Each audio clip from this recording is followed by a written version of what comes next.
আসসালামু আলাইকুম। সাংবাদিক ভাইরা, আমার বিষয়টা হচ্ছে যে মার্কেট সহ বাড়ি জোরপূর্বক দখল এবং হত্যার হুমকি প্রতিবাদে আমি এই সম্মেলনটা আপনাদেরকে নিয়ে সবার সামনে তুলে ধরতে যাচ্ছি। তো আমার বাবা শুরু চলছে। আমার আব্বু মানে এর আগে আমি সাংবাদিক সম্মেলন করছি 25 সালে আপনার 21শে সেপ্টেম্বর। তো তেমন একটা আমি সাড়া পাইনি।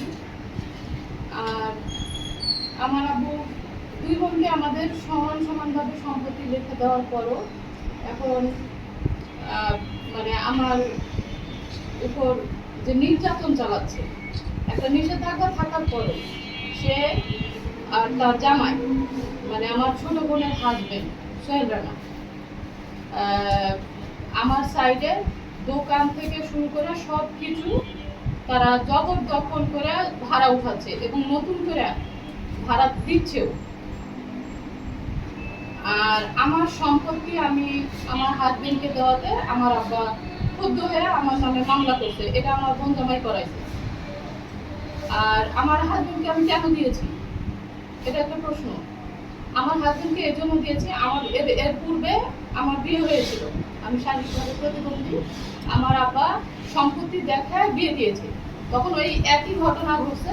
আমার ওরা যখন আমার মানে সম্পত্তি যে হিসাবে আমাকে বিয়ে দেওয়া হয়েছে ওই হিসাবে আমার আব্বা যখন ছেলেদের সাথে ইয়া করেনি তখন আমাকে ওই হাজবেন্ড মারধর করতো। তোমার বাবার এটা দেওয়ার কথা ছিল বা এরকম করার কথা ছিল, আমাকে দাঁড়ানোর কথা ছিল, তো দেয়নি। তখন আমি বাধ্য হয়ে 3 বছরের মাথায় আমি ওই সংসারটা ছেড়ে দিই এবং ওই দিকের পক্ষের আমার একটা সন্তান আছে, মেয়ে সন্তান।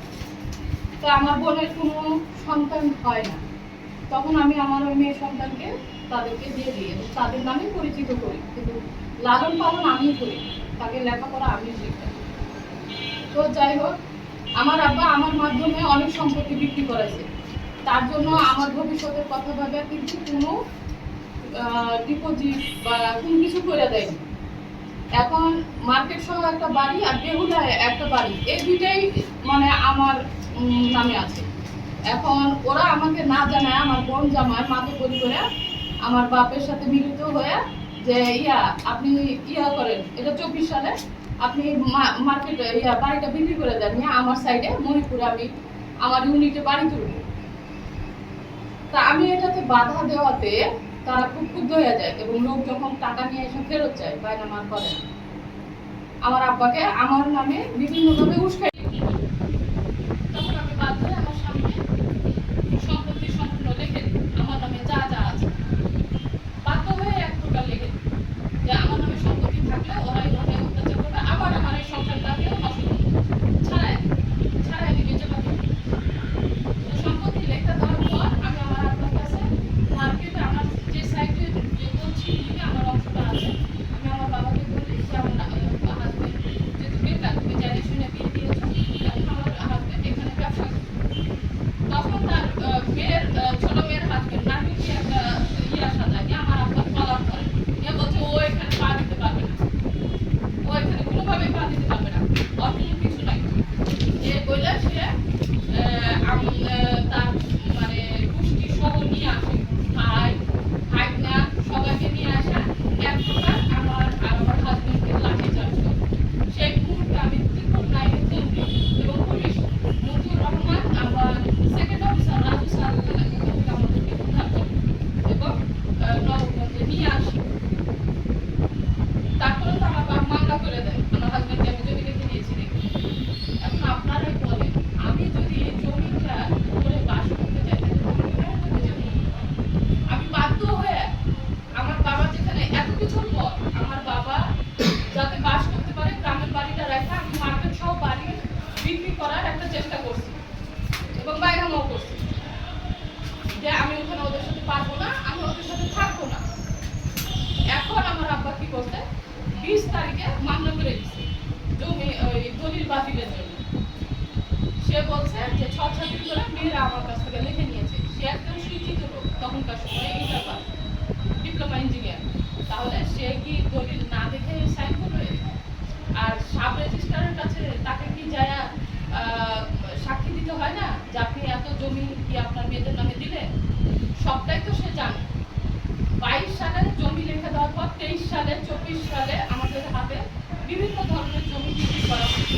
তাইলে এখানে কিভাবে সে আদালতের সামনে তুলে ধরে যে না আমার মেয়েরা ছলছাতুরি করে এই জমি লিখে নিয়েছে এবং এই এই দলিল বাতিল ঘোষণা চাইছে। আর আমাকে দেওয়ান কোর্টে উনি ডেটের উপর ডেট নিচ্ছে 3-4 মাস, আজকে 1 বছর ধরে এই ইয়াটা চলছে, এই কেসটা চলছে। এদিকে আমাকে 1 টাকাও দেওয়া হয় না। আমার হাজবেন্ড বেকার, আমি শারীরিকভাবে অসুস্থ, আমি কোনোভাবেই মানে চিকিৎসা করাতে পারছি না। এখন আপনারা বললেন আমি কি করব? চলে আসছি এবং আমার বাপ নিজেও বলছে যে আমি যখন তখন তোমাকে যেখানে পাবো মার। আর আমার একটা, এটা আমি একবার তার রাখতে দেখেছিলাম, এখন সে সরাই ফেলছে কিনা সেটা আমার জানা নেই, এবং সে মারতেও পারে। হাজবেন্ড নিচ্ছে এবং তার মানে আমার কাছে কাগজ আছে, সেখানে সে পরিচালক প্রযোজক ওই মার্কেটের বলে পুরোটাই, অথচ অর্ধেকটা তার অর্ধেকটা আমার। আমি মালিক হওয়া সত্ত্বেও কেন আমাকে আবার আপনারা ভাড়া দিবেন না? বলছে যে আপনারা তো এখানে স্থানীয় না, আপনার বোন জামাই সন্ত্রাসী করে, তারপর আপনার বাপ চিল্লাচিল্লি করে আমাদের কাছ থেকে ভাড়া দিবে, তাই না? আমরা কি করবো? ঠিক আছে, আমাকে